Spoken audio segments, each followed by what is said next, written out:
도마복음 말씀 71번을 오늘 읽어보겠습니다.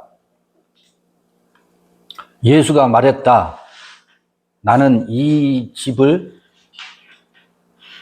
파괴할 것이고 아무도 그것을 다시 짓지 못할 것이다.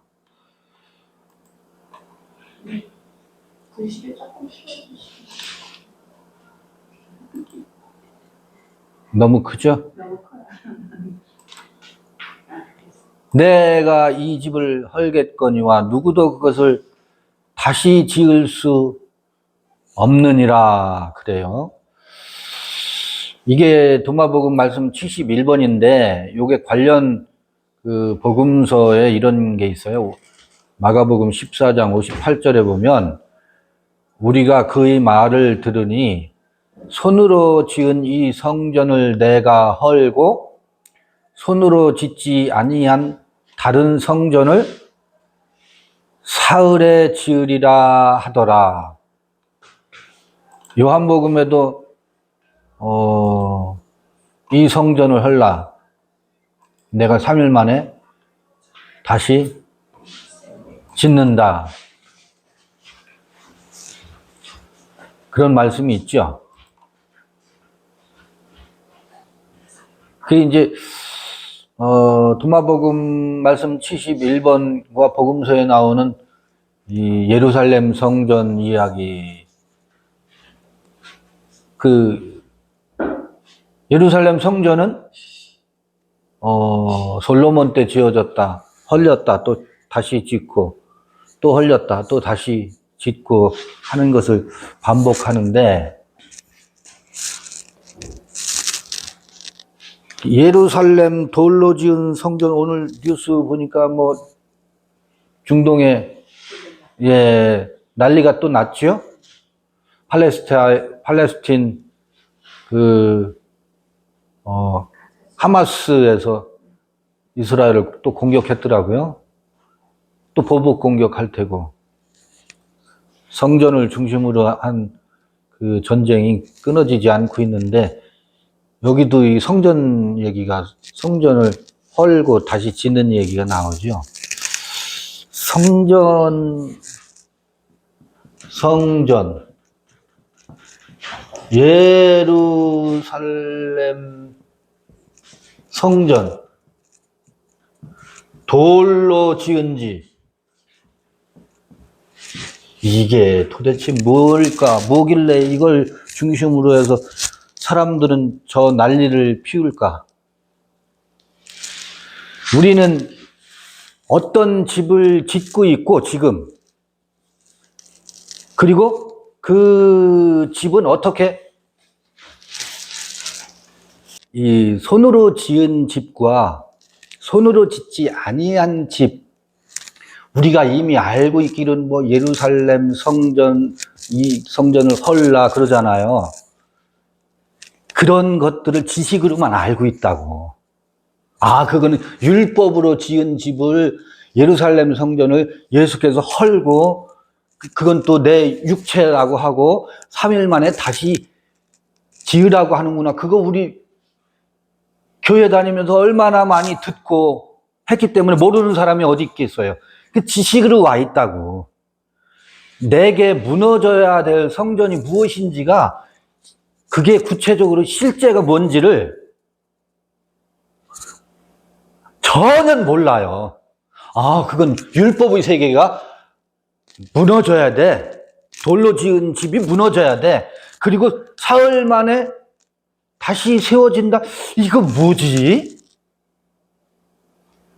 우리가 너무너무 그 교리적으로 성경 공부하면서 신앙생활 하면서 들었던 소리밖에 들어와 있는 게 없다고. 그래서 내가 이 집을 헐겠다고 하는 그 이 집이라고 하는 게 예루살렘 성전으로 뭐가 되어 있느냐면, 성서 이야기에선 이게 상징으로 예루살렘 성전이라고. 예루살렘 성전이 상징화되어 있어요. 이거는 하나의 상징적 장치야. 예루살렘 성전은 거기에 성소가 있고 지성소가 있고 뭐 성전 마당이 있고 이거 전부 다 뭐예요? 이 하나의 상징 체계거든. 예루살렘 성전으로 상징화시켜서 그들이 종교 생활을 하는 상징적 세계거든. 그럼 오늘날 이거는 이게 뭐지? 뭐를 지금 뭐라고요? 집을 헐겠다고? 우리에게 지금 헐려야 할 집은 뭘까?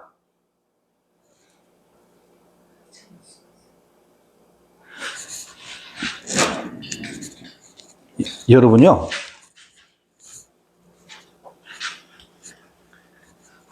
우리는 어떻게 집을 짓는지 한번 보자고요. 집을 짓는 우리들의 방식. 우리들은 무슨 집을 짓고 있는가? 지금 뭐 15평, 26평, 33평 집을 말하는 게 아니에요. 그 집을 말하는 게 아닙니다. 그 집도 그냥 그 집장만 때문에 우리가 몸살을 앓고 있는데, 우리는 각자 무슨 집을 어떻게 짓고 있느냐 하면, 어린아이가 태어나자마자 엄마의 전 무덤에서 집을 짓기 시작해요.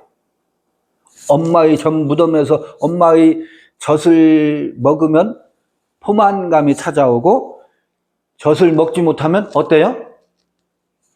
결핍 때문에 아이가 할 수 있는 것은 으아 하고 웃거나, 혹은 해벌쭉 배불러서 만족하거나, 쾌와 불쾌.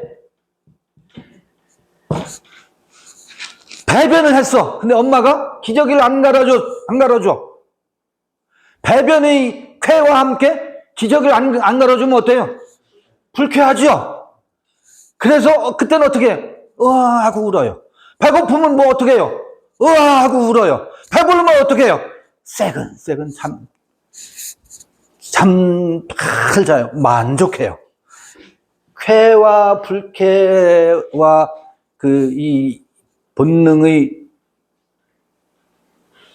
욕구를 충족하느냐, 결핍이 있느냐에 따라서 쾌와 불쾌를 어디에서 누리고 있느냐면 엄마의 젖가슴에서 이게 시작돼요. 이때는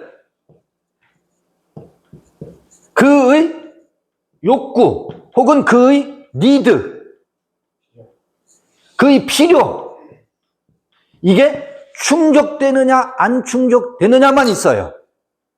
그러면서 그가 이제 6개월이 되고 18개월이 되는 그 어간에 그 눈에는 뭐가 들어오기 시작해요. 이제 몸짓하면서 감각이 쾌와 불쾌의 감정 속에서, 엄마의 전무덤 속에서 그가 느끼던 그가 누가 눈에 들어오기 시작하면 이제 눈이 떠지면서 엄마가 가장 먼저 그의 눈에 들어와요. 쾌와 불쾌를 만족을 주고, 불쾌할 때 다시 이 필요 있을 때 욕구를 채워주는 게 누구예요? 엄마예요. 그래서 엄마를 보면서 그 무엇가 형성되기 하냐면 요 단계를 지나면서 자아가 형성돼요. 엄마의 품에서 자기가 형성되기 시작한다고. 자아가 형성되기 시작하는데, 이 자아는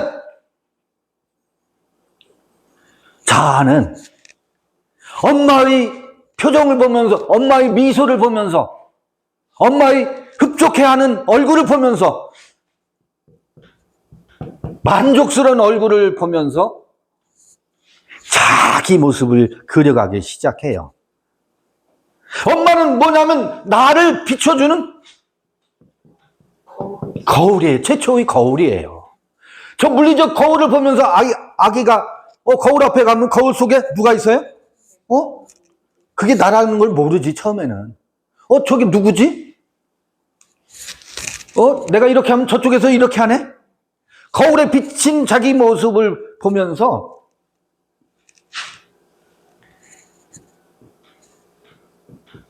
자아를 형성해 갑니다. 유치원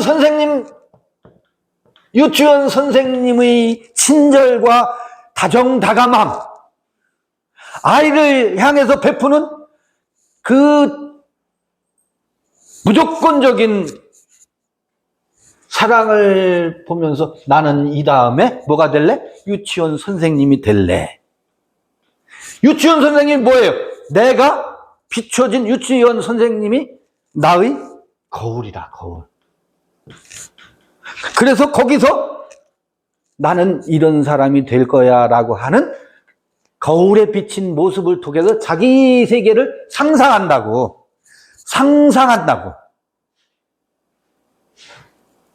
혹은 동화책을 보면서 동화책에 있는 위인전을 통해서 나는 무게와치 에디슨과 같은 훌륭한 뭐가 될 거야? 발명가가 될 거야. 이렇게 하면서 무엇을 지금 이게 집을 짓는 단계예요.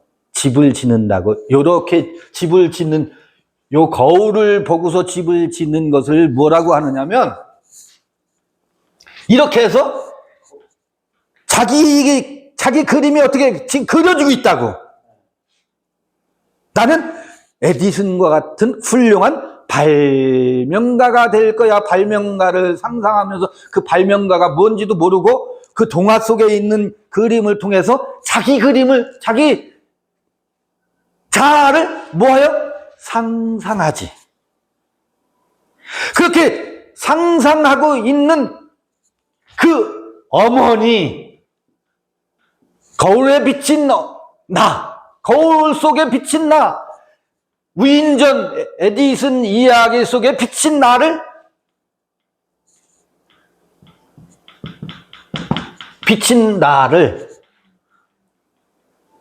이걸 뭐라고 하느냐면요, 요게 어머니도 타자요, 에디슨도 타자잖아, 이순신 장군도 타자고 유치원 선생님도 타자야.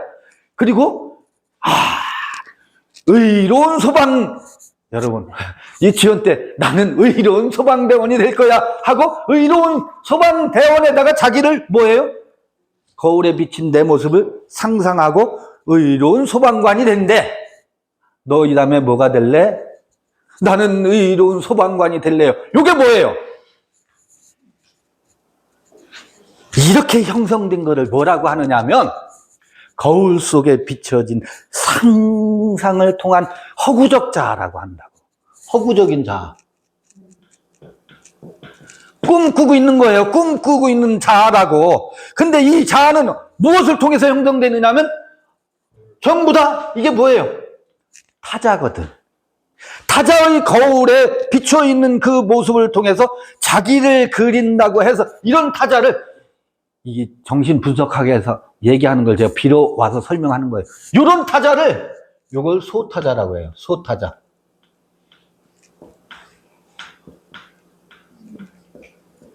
스몰 아더스,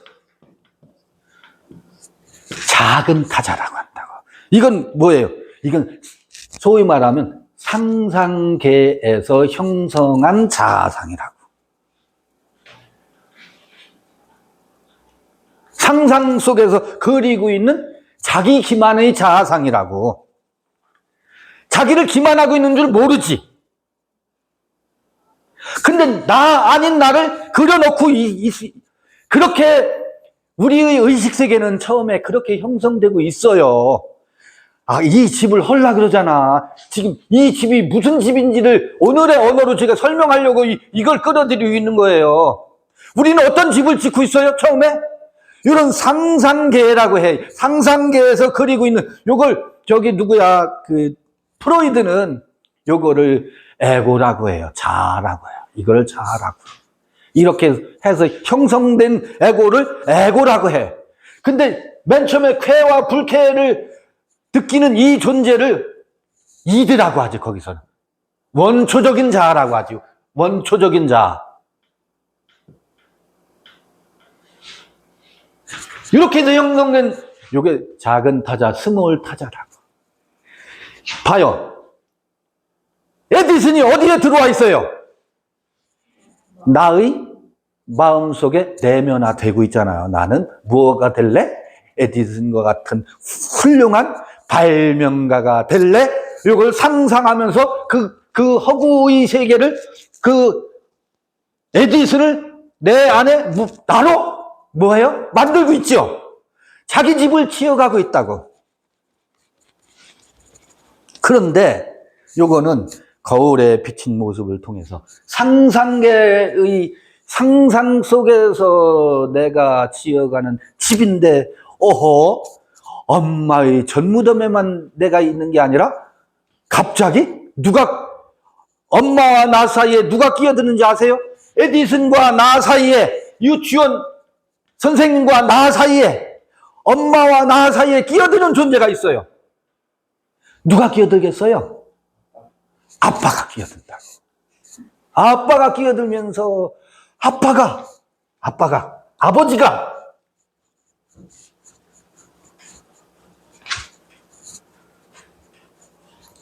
사람은 모름지기 이렇게 살아야 되는 거란다. 아버지가 이 아이에게 사람의 사는 도리와 사람이 네가 사람 사이에서 살아나려면, 동물의 왕국에서 내가 살아나려면 그들의 규칙을 따라줘야 되고, 이 사회의 규칙이 이러이러한 규칙이 있는데 이 규칙을 따르지 못하면 너는 이 사회에서 뭐가 된다? 도태된다 하면서 아버지가 무엇을 가지고 이 아이에게 엄마와 나 사이에 끼어들고 개입을 하느냐면, 사회의 규칙과 법과 이 사회에서 살아남는 원리를 가지고 와서 무엇을 억압을 해요? 아니, 내가 상상하고 나는 이런 사람이 될래야 하는 그것에 이 규칙을 갖다가 이것을 뭐 해요? 억압을 한다고. 이렇게 살아야 돼 하면서 이걸 이거를 뭐 하느냐면 거세시킨다고. 상상 속에 내가 되고 싶고 나는 이런 사람이 될래야 하는 나만의 욕망을 기반으로 해서, 욕구를 기반으로 해서 그 욕구가 충족되는 날을 있잖아요. 내가 생각하는 욕구가 충족되는 나이 있지 않습니까? 그 거울 단계에서, 상상계에서 그린 그 나는, 너는 그렇게 살면 사회에 나가면 살 수가 없어. 뒤져. 그러니까 네가 살아나려면 뭐를 알아야 돼? 이 규칙과 법을 알아야 돼. 이거를 거세시킨다고요. 누가? 아버지가. 요 세계는 무슨 세계냐면 요게 예루살렘이에요. 이 규칙과 법의 세계가 요게 전부 상징의 세계예요. 법과 관습과 이 사회가 요구하는 것들은 전부 무엇으로 이루어지냐면 상징 언어로 되어 있어요. 말로 되어 있고 법으로 되어 있고 관습으로 되어 있고, 그 속에는 인류의 무의식이, 집단 무의식이 이 사회의 규율을 형성하잖아요. 근데 그 집단 무의식의 세계는 전부 상징의 세계예요. 언어의 세계고 말의 세계라고. 아버지는 무엇으로? 말로 이 아이에게 개입을 해서 무엇을 거세시켜요? 이게 거세 공포증이야. 아버지의 세계가 확 들어오면서 내가 나의 욕망을 충족하면서 나는 이런 내가 행복할 거라고 허구적 자기를 기만하는 자지만 거울 속에서 자기 욕망을 충족시켜 주는 자기가 그린 그 세계가 어떻게 돼요? 거세당한다고. 누구에 의해서? 아버지에 의해서. 아버지는 누군데? 아버지로 상징되는 것은 아버지가 정교하게 상징 세계로 극대화된 게 그게 예루살렘이에요. 예루살렘 성전은 이거 뭐예요? 돌로 지은 집이잖아요. 돌로 지은 이 집은 아버지의 세계가 가장 종교적으로 극대화된 세계라. 전부 여긴 뭐예요? 상징화된 세계예요.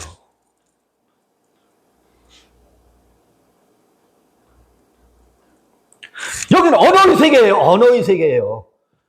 언어는 전부 다 개념은, 말은 전부 다 말은 상징화된 있는 거거든. 지표의 세계거든. 뭐예요? 저 산 위에 봉화불이 올라가. 오트라고 그래요. 오트. 이게 봉화불이 올라가면 적군이 쳐들어온다라고 하는 사인이잖아요. 사인. 이건 뭐예요? 봉화산에 봉화불이 올라가는 이 상징적인 행위를 통해서 적이 쳐들어오니 피난해라. 전쟁에 대비해라. 라고 하는 상징적 기호태계죠. 이게 언어의 세계라고. 그것에 의해서 봉화불이 올라가면 우리는 어떻게 부산해지지? 피난을 가야 되는지 아니면 돌을 하나씩 앞치마에 들고서 전쟁을 준비한다든지. 이 상징의 세계로 요 상상의 세계에 나는 뭐하고? 거세되고. 이게 거세 공포증이에요. 우리 정신세계에서 아버지가 나를 거세시키는 거예요. 아버지가 내가 되고 싶은 나를 놔두지 않고 그걸 거세시키지 않으면, 이 상상계에 편입되지 않으면 살 수가 없거든. 그래서 여기에서 이제 비로소 우리는 이제 상상계에서 어디로 넘어가요? 상징계에 살아남기 위해서 상징계에 편입, 전입, 혹은 여기에 등재시키기 위해서 언어를 배우고, 그 다음에 규칙을 배우고, 관습을 터득하고, 이 사회가 요구하는 것들을 몸에 익히고, 거기서 이 상징계에서 우수 학생이 되려고 무지하게 노력하게 됩니다. 그러면 아버지는 이걸 거세시켰지만 나는 거세당한 게 아니라 이 상상 속에 나는 어디에다가 집어넣느냐면 내 무의식에다가 밀어넣는 거예요. 거세된 게 아니라고. 아버지는 그걸 거세시키지만 나는 그 상상 속에 어머니의 거울을 통해서 형성한 나를 어디에다가 집어넣는다고? 무의식 속에 그걸 묻어둔다고요. 잠시 얘가 아버지를 그때 들이받으면 어떻게 돼요? 상상계에 편입될 수가 없어요. 그때 아버지를 들이받으면 정신병자가 돼요. 정신분열이 여기서 생긴 거라고. 편입, 등재 됐는데 이 상상계는 전부 다 뭐예요? 타자거든. 이 상상계에 등재된 나를 뭐라고 하느냐면, 아까 요건 소타자라고 그랬잖아. 이걸 대타자라고 하는 거예요. 대타자. 타자는 타자인데 어떤 타자예요? 큰 타자라고. 이를테면 이래요. 제가 이번에 책이 다음 주에 나와요. 그 책 제목이 유대 신비주의의 카발라와 생명나무라는 제목으로 책이 다음 주에 나오는데, 거기에 이 얘기를 각 주에 조금 담았는데, 제가 예를 이렇게 들었어요. 아주 이게 그 극단적인 예인데 사실은 그 예로 적절할지 모르겠어요. 최땡땡이라고 있어요. 우리 유명한 그 최암흑의 탤런트가 있었지요. 그 탤런트는 그래서 실명을 했다가 나중에 또 지웠어요. 최땡땡으로. 바꿨어요. 그가 어려서 자기가 생각한 자기가 있을 거라고, 소타자가 있을 거라고.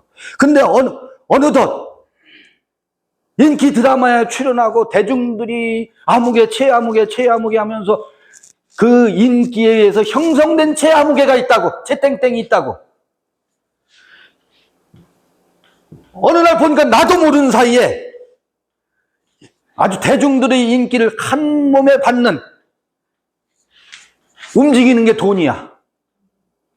움직이는 게 열광하고 대중들이 이름 붙여준 최땡땡이 있다고. 그것이 뭐냐면 이게 대타자예요. 타인에 의해서 형성된 나 있잖아요. 타인에 의해서 형성된 나.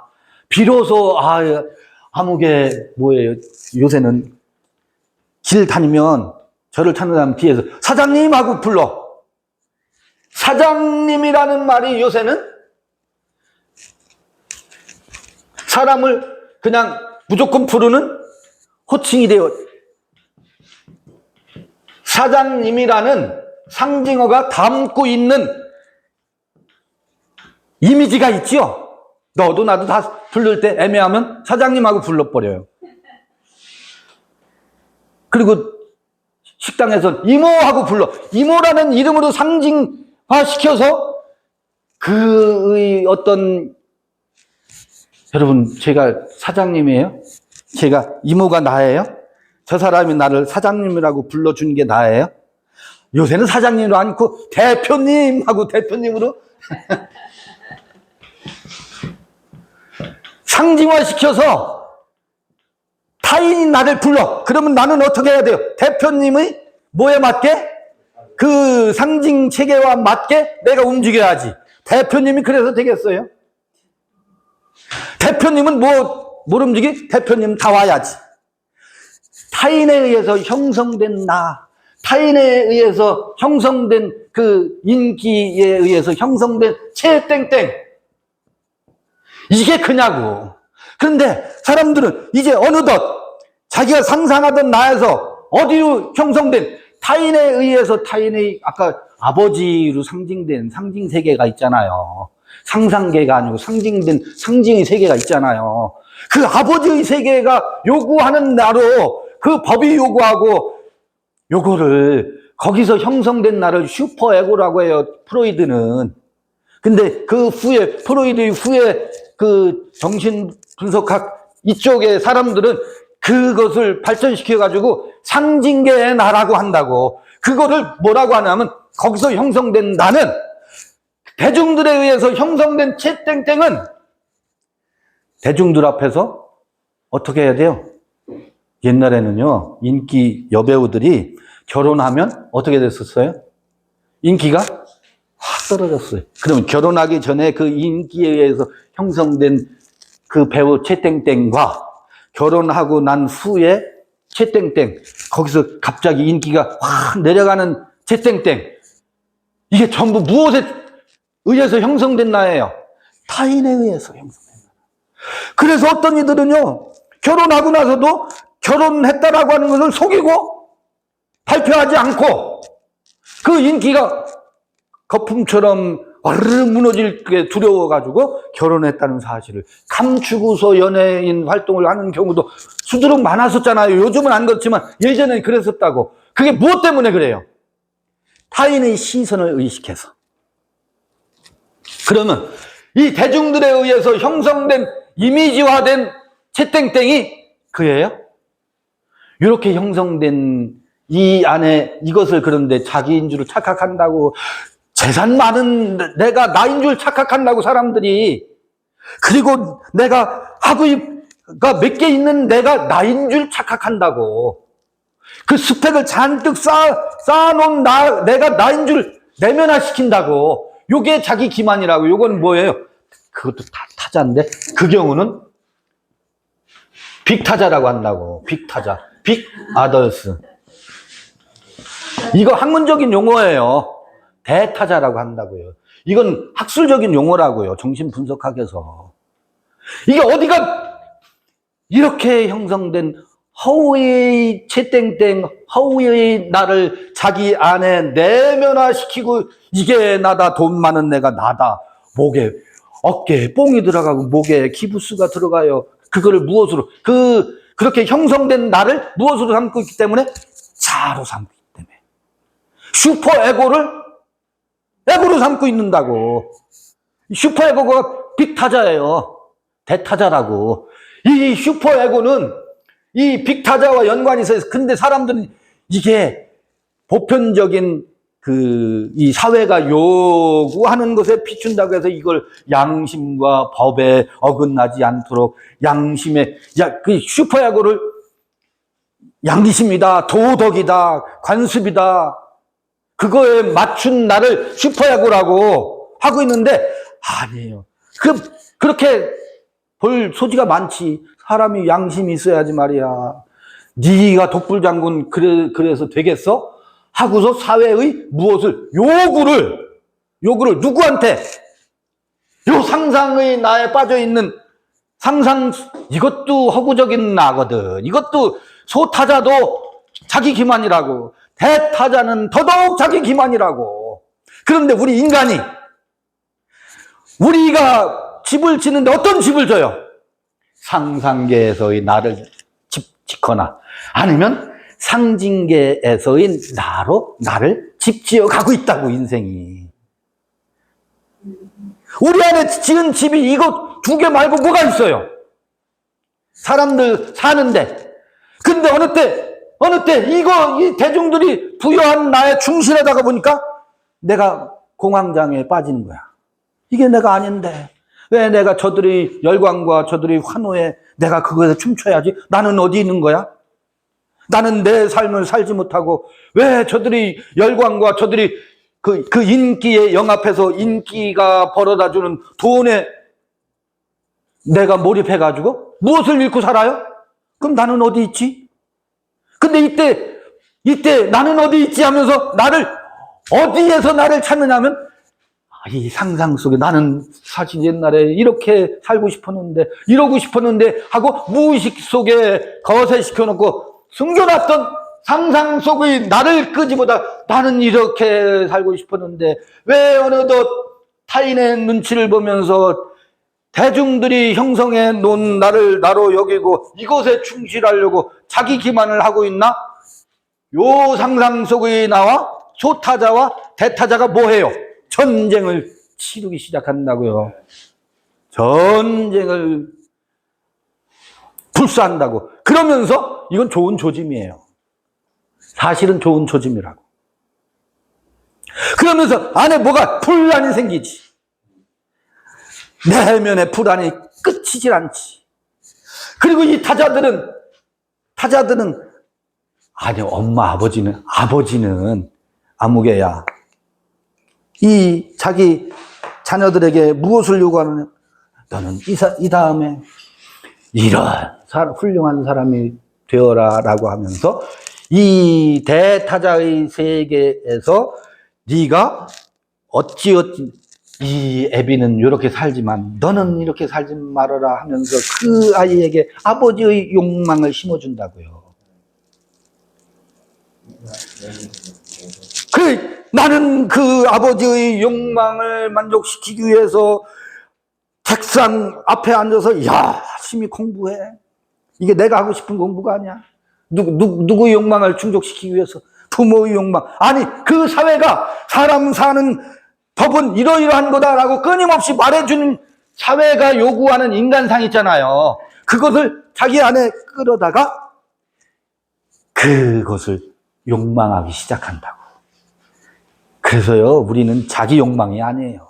타인의 욕망을 뭐 하는 줄 아세요? 욕망해요. 욕망조차도 자기의 욕망이 아니라 타인이 나에게, 아버지가 나를 통해서 자기를 반영시키고 자기의 못 이룬 꿈을 자식을 통해서 이루고 싶은 아버지의 욕망을 내 안에 가져다가 그 아버지의 욕망을 뭐 하기 위해서?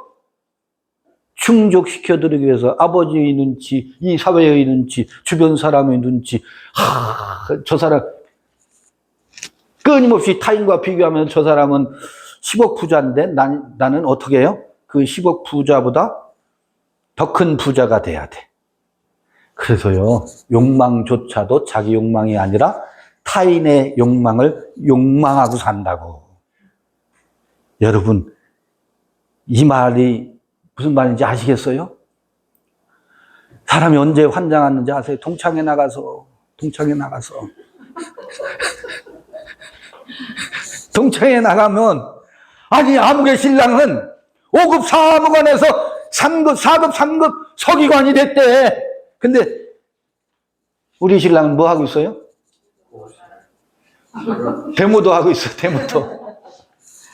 그러면, 그 타인의 욕망의 세계와 비교하면서 어떻게 해요?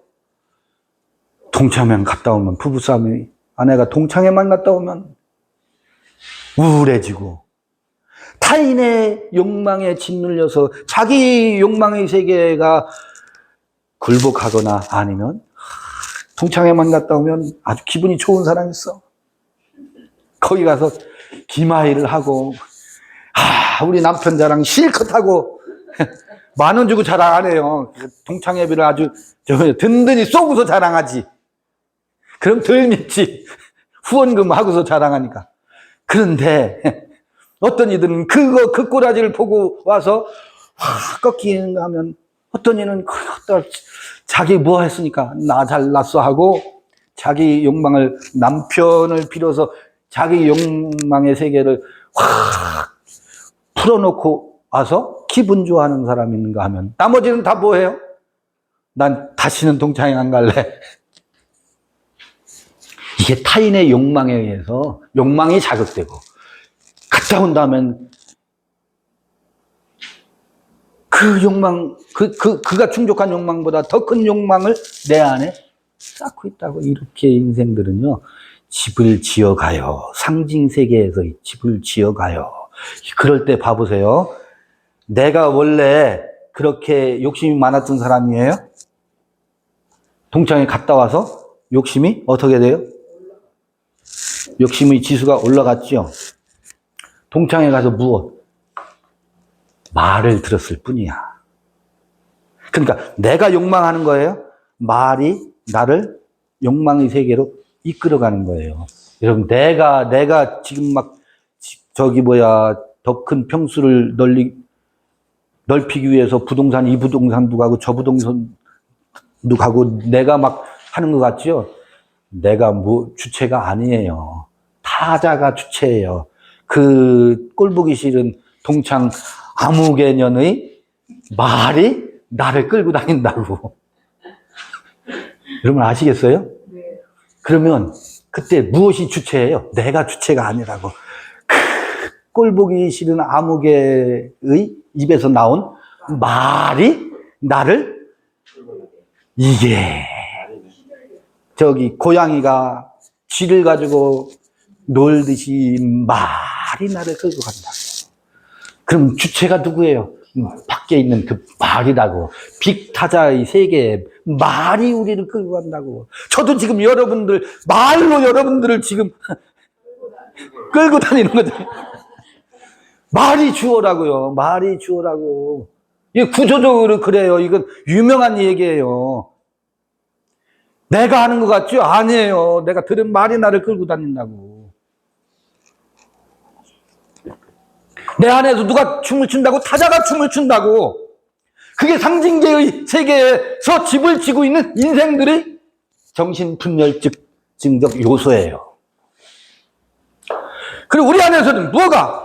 이 소타자가 춤을 추다가 대타자가 이거예요. 이 대타자가 극단화된 게, 상징체계로 가장 극단화된 게 예루살렘 성전입니다. 종교적으로. 그러면 이 성전을 여기 이 집을 헐겠다라는 게 어떤 집을 헐겠다는 거예요? 이 소타자에 의해서 형성된 에고의 세계, 대타자에 의해서 형성된 슈퍼에고 혹은 빅 아더스, 그것에 의해서 어디에 집이 지어져 있어요? 우리 내면에 그런 집을 짓고 인생들이 살고 있다고. 너도 그 집을 짓고 있고 나도 그 집을 짓고 있고, 늘 눈이 어떻게 해요? 두리번 쟤와 나를 비교하고 아휴, 나는 그래도 쟤보단 낫지 하고 있거나 아니면 기죽어 하고 있는 내 안에 소타자와 상상계와 상징계에 의해서 지어진 집이 있잖아요. 이게 예루살렘 성전이라고. 그런데 지금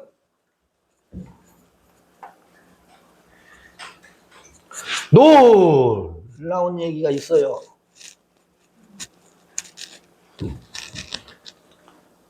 진여의 세계가 있다네. 진여의, 참으로 그러한 세계가 있다니. 이 진여의 세계는 이 불교 용어예요. 대승기신론에 나오는 이야기, 지난번 모였을 때도 이 얘기를 했었지. 상상계와 상징계 너머에 실제계가 있대요. 이건 다 자기 기만의 허구의 세계야. 여기에 있는 에고, 이것에 의해서 여기서는 욕구가 있고, 여기서는 상징계에서는 사람들이 나한테 요구한다고. 디맨드. 여기에는 요구가 있어요. 요구에 의해서 내가 반응을 한다고. 아버지의 요구, 사회의 요구, 주변에서 이러이러한 사람이 되라. 그 요구에 의해서 요구에 의해서 욕망이, 아까 그랬잖아. 타인에 의해서 내 욕망의 세계가 형성된다고. 그래서 욕구와 욕망이 다른 개념이에요. 여기서는 욕구가 있어. 나의 본능적인 욕구. 젖을 충분히 먹으면 배부르고 쾌. 먹지 못하면 불쾌. 거기에서 상상 속에 허구적인 나를 꿈꾸는 스몰 타자, 작은 타자, 소타자. 이것에 의해서, 이 요구에 부응하다 보니까 어느덧 형성된 나가 있어. 김아무개는 어떠해. 아, 그 목사님 참 설교 잘하시고 훌륭한 목사님이야. 라고 주변에서 그 사람을 뭐 해요? 상징체계에서 등록을 시켜요. 상징체계에 등록이 된다고. 어떠한 사람, 채땡땡, 인기배우 채땡땡이라고 하는 것으로 여기 상징계에 등록시킨다고. 우리는 이 상징계에 훌륭한 자로 등록하려고 얼마나 부더니해서 왔는지 몰라요. 그렇잖아요. 그런데 상상계에도 존재하지 않고 상징계에도 존재하지 않는 실제계가 있다는 거예요. 실제계. 이 실제계는 상징계에 의해서 상상되지도 않고 상징계의 언어로 뭐 할 수가 없어? 언어에 잡히지도 않는데. 이 실제계는, 근데 실제계가 있다고도 할 수 없고 없다고도 할 수, 왜? 언어에 잡히지 않으니까. 언어에 잡히면 이미 실제계를 언어로 말해버리면 실제계가 그 순간 뭐예요? 사라져버려. 뭐가 되느냐면 박제가 돼버린다고. 박제가 돼버린다고. 이미 그것이다라고 말하는 순간 그것은 그것이 아닌 게 돼. 이 실제계는 이 상징계의 틈바구니에서 보일 듯 보이지 않고 안 보일 듯 보이고 그런가 하면 아니고 아닌가 하면 그렇고 이 상상계의 언어에 잡히지 않는 거기 이미 그렇게 있는 그 무엇인가가 있대요. 이 상징계에서 재산 많은 나, 공부 많이 한 나, 다른 사람이 나에게 입혀준 이름들이 있지요. 명성, 권세, 유명세, 이렇게 형성된 나의 틈바구니 속에서 내 안에 끊임없이 나에게 뭐 하고 있어요? 보였다가 보이지 않다가 그런가 하면 그렇지 않은 그 무엇인가가 있어. 이 상징계의 틈바구니 속에서 늘 흔들어대는 뭐가 있대요. 그게 실제계래. 그런데 벌써 신라 5, 60년 경하면 지금 1500년 전이잖아요. 1500년 전에 신라의 원효가 쓴 대승 신론 속에 진여의 세계는 이 실제계거든. 진여의, 여긴 이매진 상상의 세계고, 여긴 심볼릭. 뭐예요? 오트. 그 다음에 헬라어로는 뭐지? 징조잖아요. 징조. 징조의 세계, 갑자기 생각 안 나네. 여긴 징조의 세계야. 상징계라고, 오트의 세계라고. 여기 심볼릭의 세계라고, 언어의 세계라고. 근데 이 언어의 세계 너머에 리얼리티의 세계가 있대요. 리얼리티의 세계가 있대. 실제의 세계가 있대. 요 상상계와 상징계, 에고와 슈퍼 에고의 세계로만 우리가 에고와 슈퍼 에고의 세계에 잡히지 않는 실제계가 있대요. 이게 정신분석학 그쪽에서도 이런 얘기를 한다고. 여기가 어디지 그런데? 아하, 이 실제계는 불가의 용어로 하면 진여의 세계라고요. 진여의 세계라고. 근데 이 진여의 세계는 말에 잡히지 않는데 이건 이별할 때 그 이자예요. 말을 떠난 세계야. 말을 떠난 그곳에 진여의 세계가 있다 그 말이야. 말을 떠난 그곳에 진여의 세계가 있는데 우리는 진여의 세계를 말에 의존해서 또 진여의 세계를 말할 수밖에 없대. 그러니까 여긴 뭐예요? 힌트의 세계라고. 말에 의존해서 진여의 세계를 말하면 이미 그건 진여의 세계가 아닌 게 돼버린다고. 그렇지만 그 말을 떠난 진여의 세계는 말을 떠난 세계인데, 말 너머의 세계인데, 상상계와 상징계 그 너머의 세계인데, 그곳에 실제계가 있는데, 그곳에 진여의 세계가 있는데, 이 진여의 세계, 상상계의 틈바구니, 그걸 구멍이라고도 하고, 상상계에는 늘 완전하지가 않잖아요. 늘 빈 구석이 있고, 이 둘 세계는 분란이 있고, 다툼과 갈등이 있고, 쉼이 없잖아요. 여기에서 무엇을 줘요? 예루살렘 성전을 짓는다고, 인생들이. 각각의 예루살렘 성전을 짓는다고. 그 성전을 헐라! 3일 만에 다시 짓겠대요. 이게 무슨 이야기인가? 아하, 스몰 아덜스, 빅 아덜스, 소타자, 대타자에 의해서 내 안에 내 의식이 세계 지은 집을, 도마복은 이 집을 헐래요. 헌데. 그리고 다시는 그 집을 짓지 않는데, 그게 잡히지 않더라도 실제계가 확 진입해서 여기를 뭐 하겠다는 거예요? 교란시키겠대요. 근데 봐요. 인생은 상상계와 상징계에 머물러서 지은 집을 짓고 저 푸른 초원 위에 그림 같은 집을 상상계와 상징계가 짓는 것을 가지고 그림 같은 집이라고 상상하고 있어요. 그런데 그걸 뭐라고? 저 푸른 초원 위에 그림 같은 집을 짓고 그 집을 뭐 하겠다고요? 헌대요. 헐어버리겠대. 다시는 그 집을 지을 수 없느니라. 도마복은 그래. 그런데 복음서에서는 3일 만에 다시 짓겠대. 그 진여의 세계가 드러나게 하겠대.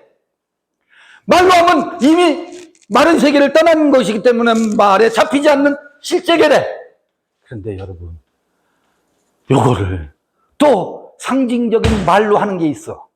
성서는 그게 뭐예요? 아론의 쌍난 지팡이와 감추인 만나와 증거 궤대네. 지극히 거룩한 곳이라네. 실제계에 대한 성서의 표현이에요. 지극히 거룩한 곳에 대한 그 열망이 여기서 꿈꾸는 이 자기 욕망을 충족하는 것이 있잖아요. 이게 우리 안에 이 육체를 비유로 말하면 우리 성적 충동이 있거든. 남녀가 함께 결합하고자 하는 성적 충동보다 훨씬 능가하는 이 실제계와 뭐 하고 싶은? 요 상징계의 틈바구니에서 이 실제계와 접속하고 싶은 우리 내면에 대단한 모반의 성적 충동이 있다는 거예요. 이 세계에서 형성된 나를 뭐하고? 죽이고! 이게 죽음 충동이라고. 여기서 형성되어 있는 이 모든 것이 박살나더라도 접속하고 싶은 성적 충동과 같은 우리 안에 이 생명의 충동이 있는데 이거를 주의상서라고 표현해요. 이 정신 분석학 그쪽에서. 그 충동이 이거를 뭐 하면서? 예루살렘 성전 돌 위에 돌 하나도 남기지 않고 다 무너지리라는 그 예언 있잖아요. 이 예수의 이 실제계를 지극한 3일 만에 다시 세워지는 그것을 향한 예수의 그 주의상수 열망이 있지 않습니까? 요게 우리 오늘 모여서 우리가 여기서 이런 시간을 갖게 하는 에너지예요. 그것이 이렇게 만나서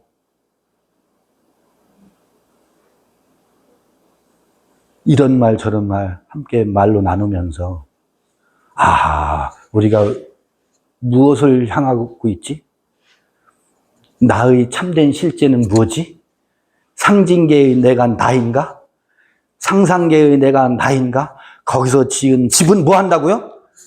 여기 지금 이 하나의 문장이잖아요. 내가 이 집을 헐겠거니와 누구도 그것을 다시 지을 수 없느니라. 그런데 다시 이 집들을 지어. 이 집을 지어. 그런데 이게 아르르 무너지면 이 실제계는 잡히지 않다 하더라도 이미 거기에 그렇게 늘 우리 주변에 있어요. 있는데 잡히지 않아. 근데 이것이 상상계와 상징계를 평정하는 여기에서 온갖 분란과 스트러글, 이 갈등과 내면의 이 전쟁이 있잖아요. 이 전쟁을 완전히 종식시키고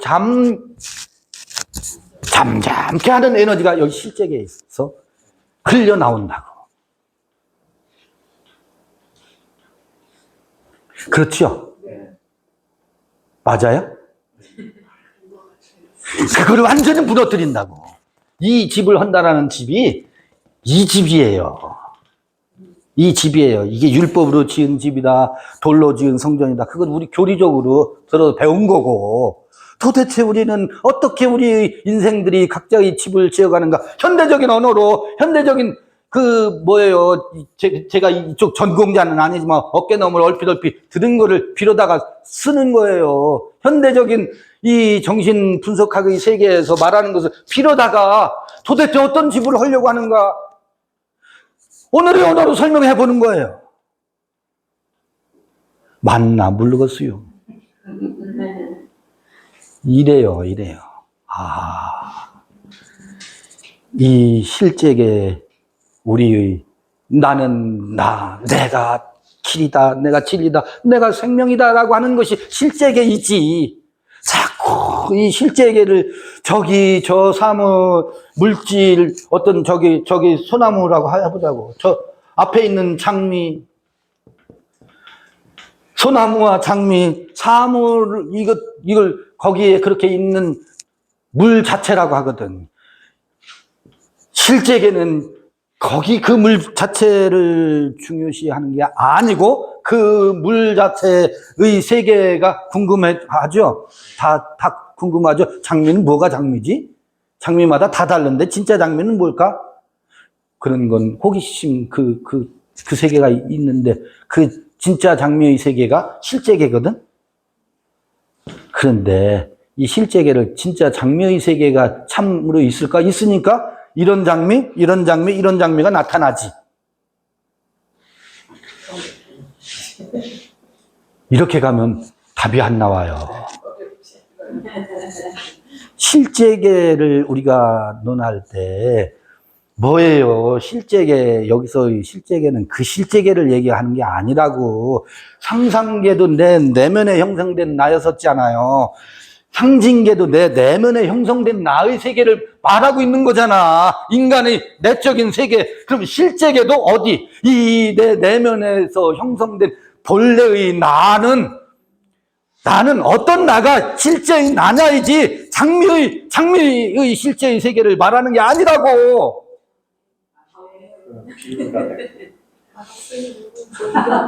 아니 자꾸 그 얘기로 가. 우리가 어찌 장미의 본질의 장미를 알 수 있으리요. 그건 잡히지도 않고 거기에 이미 있지만 그건 잡힐 듯 잡히지 않는 세계다.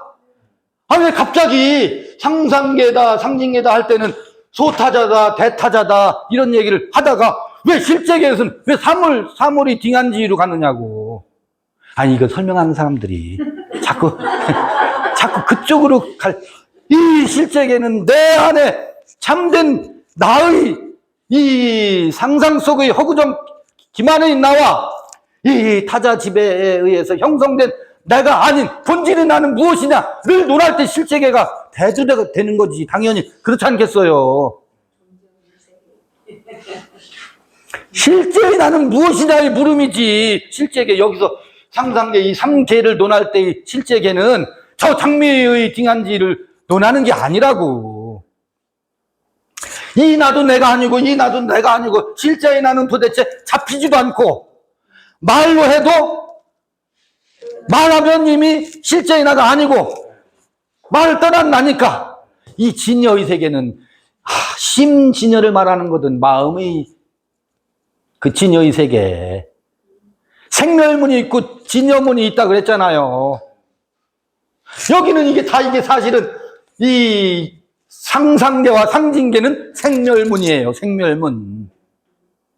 이 실제계는 진여문이고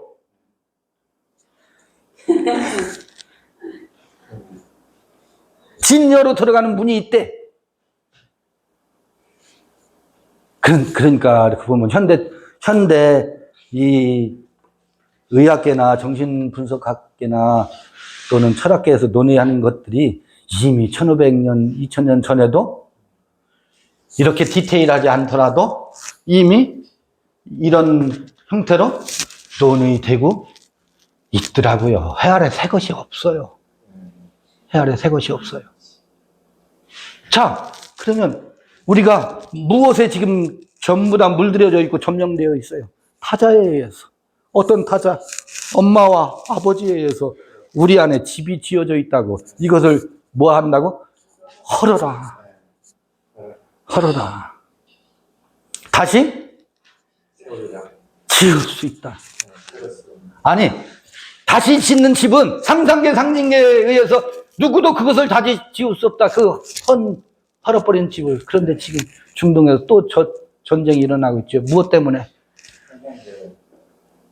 거기 있는 성전 때문에 그래요. 거기 이제 통곡의 벽 하나 겨우 다 헐리고 통곡의 벽 하나 남아있고 또 거기에 이슬람 사원 짓고 뭐 세계의 사원이 있다며요. 그 주도권 다툼이잖아요. 우리는 봐요. 무슨 주도권 다툼인지 아세요? 나를 놓고 상상계가 주도하려고 그래. 나를 놓고 도적농, 상징계, 이 타자의 빅타자의 세계가 나를 뭐 하려고 그래요? 주도하려고 그래. 남편이 나를 주도하려고 그래. 타자가 나를 주도하려고 그래. 또 그러니까 나는 내 안에 누구를 끌어들여요? 허구적 나를 끌어들여. 거울을 보면서 에디슨을 끌어들여가지고 내 안에 내면화 시킨다고. 이게 도적이요, 강도라고요. 이들이 도적이고 강도라고. 이것 때문에 우리 안에 이 분란이 그치지 않, 평안이 없어, 이것 때문에. 치킨이라고 나오더라고요. 이게 지금 뭐예요? 중동 전쟁이에요. 지금 중동 전쟁. 내 안에 중동 전쟁. 내 안에 성전을 누가 차지할 거냐? 이 상상계의 내가 차지할 거냐? 상상계가 거세당했지. 상징계가 와서 점령했죠. 그러다가 상상계의 내가 와서 여기를 들이받죠. 들이받는데 거기서 이제 분란이 일어나기 시작하지. 근데 나중에 보니까 상상계의 나도 내가 아니요, 상징계의 나도 내가 아니요, 요 도적이요 강도네. 주도권 다툼하고 있네. 그럼 나는 뭐지? 잡힐 듯 보일 듯 보이지 않는다. 잡힐 듯 잡히지 않는다. 그런 실제가 있는데 이것이 이들을 어떻게 한다고요? 평정한다고요. 그러면 그때 샬롬이 찾아온다고. 전쟁이 그친다고. 전쟁이 그치는 비결이 이 실제에 의해서. 그래서 이거 이연진여, 의연진여를 제가 써놓은 거예요. 말을 떠나고 말을 의존하고. 이렇게 지금 도마복음 말씀 71번 10분 만에 끝내야 되는데 1시간을 했어요. 잠시 쉬었다 하겠습니다. 잠시 쉬었다 하겠습니다.